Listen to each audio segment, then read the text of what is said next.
Welcome back. We're here for another video. Today's video we're going to be working with the upper portion of the spine a little bit more. So we're going to start breaking down some of those motions of actually flexing the spine and taking the spine into a little bit more flexion exercises where we're really engaging and incorporating the upper abdominals. So that said, the exercise that we're going to do today is called ab prep. Our ab prep is a very, very beneficial exercise for finding strength and finding mobility and range in the upper portion of the spine. Where we're going to find that this exercise becomes different is when we start changing the dynamic of our pelvis. So the way that I always like to start my ab prep exercises with is interlacing the fingers and placing the hands behind the head.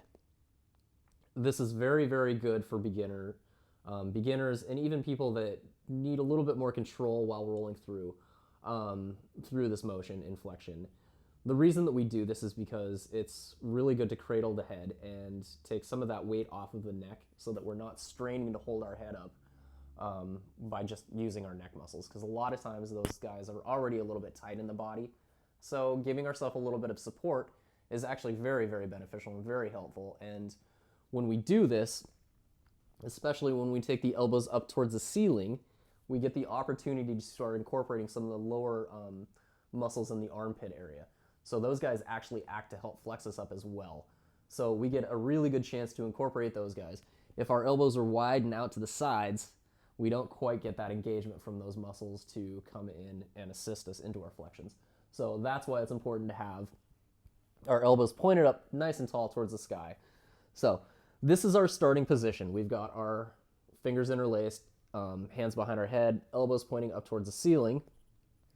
And from here, we're going to take an inhale. We're going to create a slight chin nod. So the reason that we're doing this is we want to lengthen the back of our neck, but we want to do so without jamming our head and our chin into our neck. This is a really, really good way to protect our neck if we have this nice, soft, subtle engagement of our neck and our chin, especially rolling inward and towards the chest. So that's always our first position. We're going to keep our chin in the same position the whole way through this exercise. So again, inhale, slight chin nod.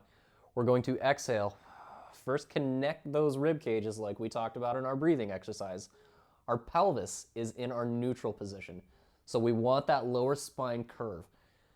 Through this, we want to keep this pelvis in the same position the whole time throughout this exercise. As we come up, we don't want to roll the pelvis. We want it to stay in neutral. So our exercise is fingers interlaced, hands behind head, elbows pointing up towards the sky, slight chin nod. Exhale, connect those ribs as we flex ourselves up. This is as high as we need to go. If we're really struggling and trying to draw on more strength and more height by rolling our pelvis, we're not getting the activation from the upper portion of our abdominal muscles like we're asking them to do. So from here, we take an inhale at the top. And then exhale, articulation, which is always key. We're rolling our spine back down to the ground. So again, exhale, slight chin nod, connect those ribs, flexing up, holding at the top for that inhale. Exhale, releasing our spine back down to the ground. Inhale, slight chin nod.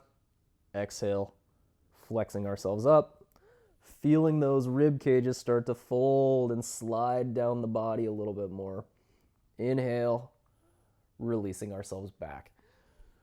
So we're looking for a lot of movement from the upper portion of the spine, but we're also looking for it to be a fluid movement. We want it to be a fluid motion. We want it to feel smooth. We don't want it to feel jerky or shaky. We don't want to be coming up to the side at an angle on either side. We want this motion to come directly through the center of the spine. Those are the key points for this. We're going to do a couple more of these exercises, so let's do these together. So we're going to take our hands behind our head again. And from here, I'm just going to bring the awareness to breathing. So I'm not going to say anything. I'm just going to breathe this out. So that said, here is our ab prep exercise.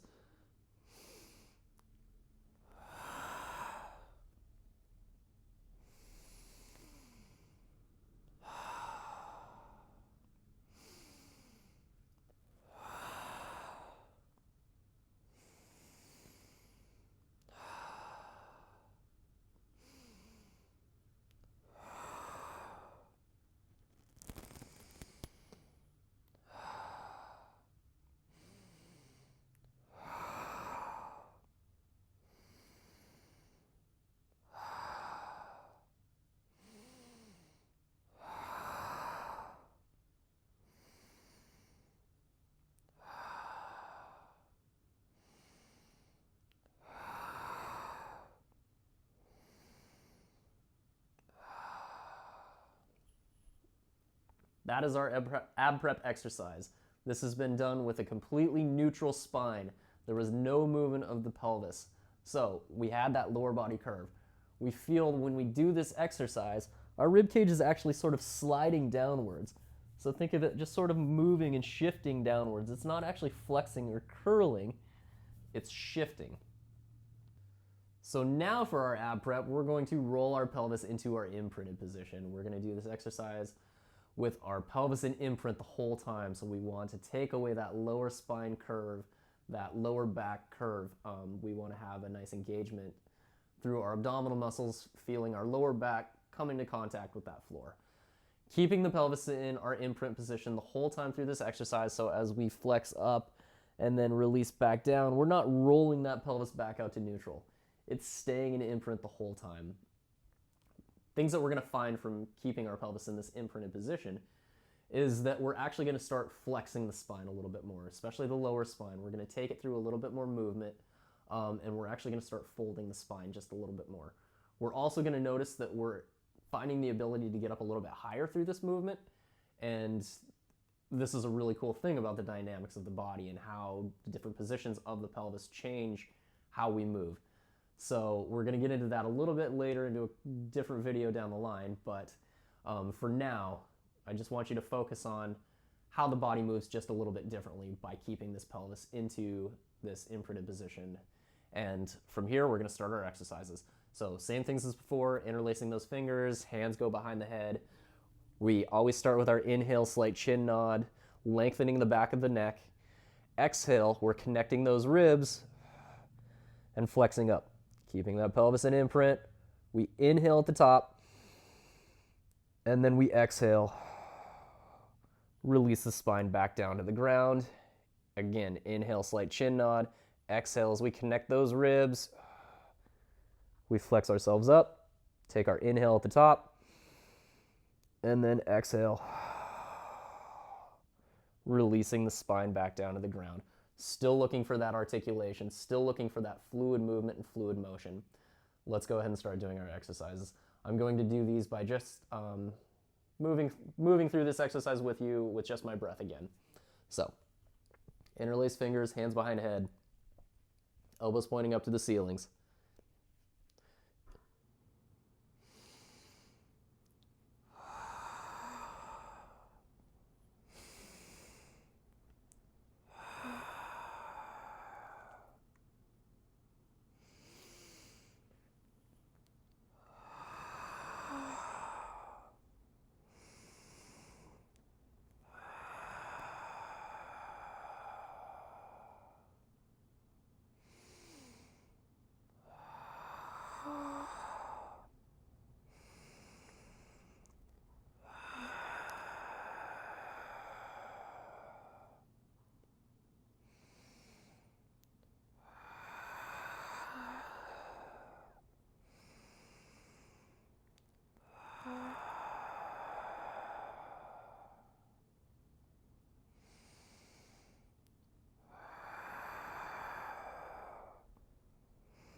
So those probably feel a little bit different than the neutral ones.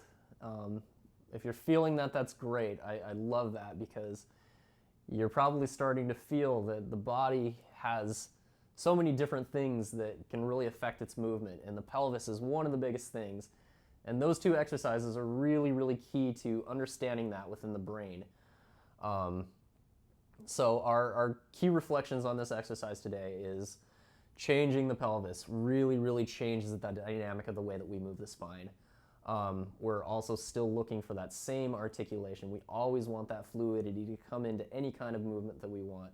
Still focusing on moving the spine directly up the center line of the body. So as we flex, we're not coming out to a side. We're rolling up directly through the center line of the body. And another thing as well is pelvis, and keeping that lower abdominal engagement is so important, especially for stabilizing the body. Even when we're in our neutral position, when we're in our imprint position, we're stabilizing from shifting or rotations or anything like that, or any sort of side-to-side motion of the pelvis. We're also looking to keep the pelvis engaged throughout that whole motion pattern, either neutral or imprint, whichever. We want that same stability to come through all of our motions. So again, I appreciate you being here with me today for another video, and I hope you're finding these beneficial, because I am really enjoying making these, and I look forward to seeing you again for the next video. I will talk to you later.